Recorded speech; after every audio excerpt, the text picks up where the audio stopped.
मतदान को लेकर जमीयत उलेमाए हिंद के अध्यक्ष ने बेबाकी से एबीपी न्यूज के साथ बातचीत की है। एबीपी न्यूज पर मौलाना अरशद मदनी एक्सक्लूसिव उन्होंने बातचीत की। उन्होंने कहा कि जो मर्जी से जीने का हक दे उसे वोट दें। अरशद मदनी ने कहा कि वोट चाहे जिसको दें, फतवा जारी हम नहीं करते। आज मुसलमानों को पाबंद किया जा रहा है, उन्होंने कहा कि वोट का बंटवारा न होना भी एक मसला है। यूसीसी से सबसे अधिक नुकसान मुसलमान का होगा। क्या कुछ कहा है उन्होंने, सुनवाते हैं एक्सक्लूसिव बातचीत।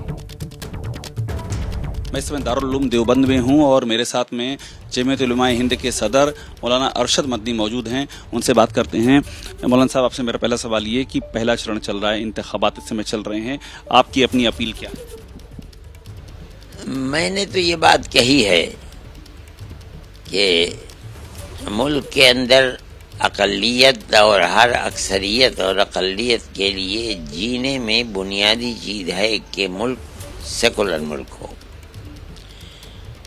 सेकुलरिज्म का मतलब ये है कि मुल्क में हर बसने वाला, चाहे वो किसी भी अक़लियत या अक्सरियत का हो, वो आज़ाद रहे अपने मज़हब के मानने के अंदर, वो अपने मज़हब के ऊपर कायम रहे और गवर्नमेंट का कोई मज़हब ना हो। यही सबसे बड़ा मुद्दा होना चाहिए, सेकुलरिज्म। अगर गवर्नमेंट का अपना मज़हब होगा और वो उस मज़हब को लेकर अक़लियत को उस पर चलाना चाहेगी, ये सेकुलरिज्म नहीं है। तो आपकी क्या अपील क्या है मतदाताओं को? मेरी अपील ये है कि मुल्क के हर आदमी को ये बिल्कुल उसके मज़हब को बग़ैर छेड़े ये इजाज़त देनी चाहिए कि वो हर जगह अपनी ज़िंदगी के हर शोबे में अपने मज़हब का पाबंद होने का गवर्नमेंट की तरफ से आज़ाद है। ये जो बात आप कह रहे हैं, ये क्या है किसी पार्टी के एजेंडे मैनिफेस्टो में आपको दिखती है? मैं ये कहता हूँ कि कुछ पार्टियों ने ये कहा है कि हम अगर वो इक़्तिदार के ऊपर आएंगे तो हम किसी के मज़हब को नहीं छेड़ेंगे, बल्कि हर आदमी अपने मज़हब के ऊपर चलने का आज़ाद होगा। उनको आप कह रहे हैं कि उनको सपोर्ट किया? समझता हूँ कि इसका मतलब ये है कि वो मुल्क के अंदर सेकुलर स्टेट को बनाना चाहते हैं, सेकुलरिज्म को आगे बढ़ाना चाहते हैं। उनकी ये बात बहुत सही है। इसमें हर अक़लियत अपने मज़हब के अंदर आज़ाद रहेगी। अभी की तारीख में स्थिति क्या है? अभी क्या मुसलमानों पर कोई खतरा है, परेशानी है, दिक्कत है? मैं ये समझ रहा हूँ कि कुछ ऐसी भी स्टेट हैं कि जहाँ यकसा सिविल कोड को लाया गया है। हमारे मसाइल के अंदर, तलाक वगैरह के मसाइल के अंदर उसको तब्दील कर दिया गया है और हमें पाबंद किया जा रहा है कि हम उनके बनाए हुए उसूलों के ऊपर अपनी ज़िंदगी को गुजारें, अपने मज़हब को छोड़ दें। मैं समझता हूँ कि ये चीज़ सेकुलरिज्म के ख़िलाफ़ है, ये सेकुलर स्टेट नहीं है। जो ये कहता है कि हम अगर आएंगे तो हर अक़लियत को अपने मज़हब पर चलने की मुकम्मल आज़ादी देंगे, मैं समझता हूँ कि वो सबसे बड़ी चीज़ है और इसके ऊपर हर अक़लियत और अक्सरियत को कुर्बान होना चाहिए। इसलिए कि मुल्क को सेकुलर स्टेट अगर कोई देखना चाहता है तो तभी देख पाएगा। मैं अगर क्लियर आपकी बात को समझूं तो आप कह रहे हैं जो यूसीसी की बात करते हैं उनके खिलाफ में वोट करना? मैं ये कहता हूँ, या आप ये ताबीर कर रहे हैं, मैं ये ताबीर करता हूँ कि जो ये कहता है कि हम मजहबी आज़ादी देंगे हर एक को, उसकी मुआफ़क़त के अंदर यूसीसी को आप मजहबी आज़ादी से खिलाफ?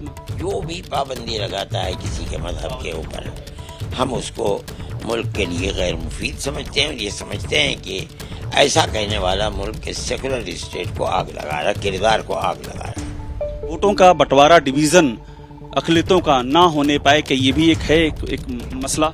एक चीज़ है कि अगर किसी को सेकुलरिज्म से ताल्लुक़ है और वो ये समझता है कि बग़ैर मुल्क के सेकुलर स्टेट हुए हम आज़ादी के साथ नहीं गुजर पाएंगे, तो उन लोगों को ये समझना चाहिए कि वो इसकी कदर करें और ये समझें कि मुल्क के अंदर जो ताकत हुकूमत कर रही है, अगर वो ताकत मुल्क को सेकुलर स्टेट बनाकर चल रही है, सेकुलरिज्म की तरफ चल रही है, यानी हर एक को अपने मज़हब पर चलने की आज़ादी दे रही है, तो उसके दामन को पकड़ना चाहिए और उसको बहुत बड़ी नेमत समझ करके उसको अपनाना चाहिए। आज की तारीख में ये आज़ादी मैसर नहीं है। आज की जो पिछला साल गुजरा है उसके अंदर जिस तरह से हमारी मजहबी उमूर के ऊपर दखल दिया गया है और ये बात कही जा रही है कि हम ऐसा करेंगे, ऐसा करेंगे, ऐसा करेंगे, मैं समझता हूँ कि सबसे बड़ी زد اس کے اوپر پڑھنی ہے تو وہ مسلمان کے اوپر پڑھنی ہے، خدا نخواستہ۔ سب سے ادھک زد مسلمان پر ہی پڑنی ہے، پانی سب سے ادھک مار مسلمان پر۔ پر پڑھنی ہے۔ کیوں لگتا ہے آپ کو؟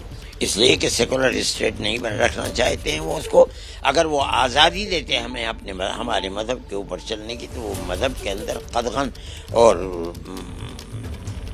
طلاق کے مسئلے پر دوسرے مسائل کے اوپر وہ قدغن نہ لگاتے، لیکن وہ لگا رہے ہیں، انہوں نے لگا دیے قانونی اعتبار سے۔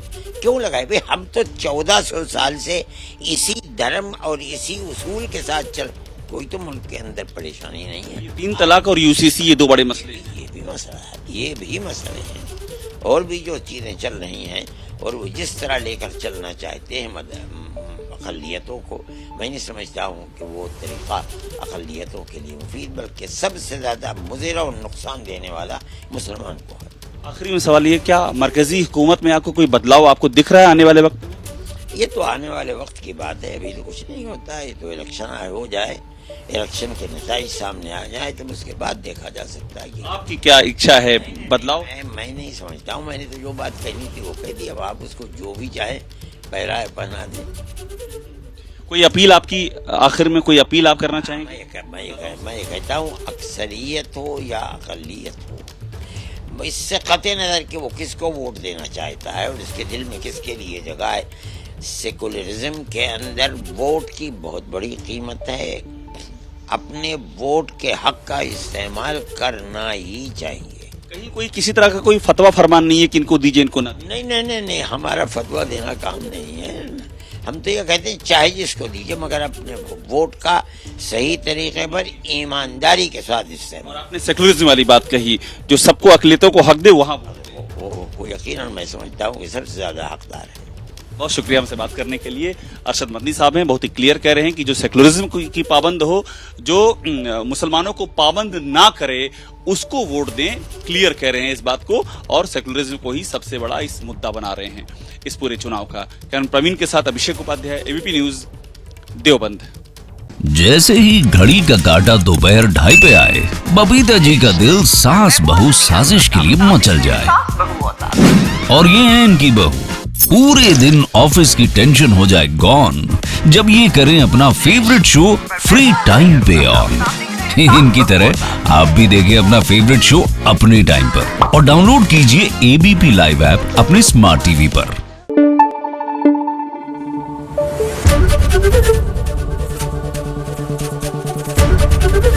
ABP نیوز آپ کو رکھے آگے۔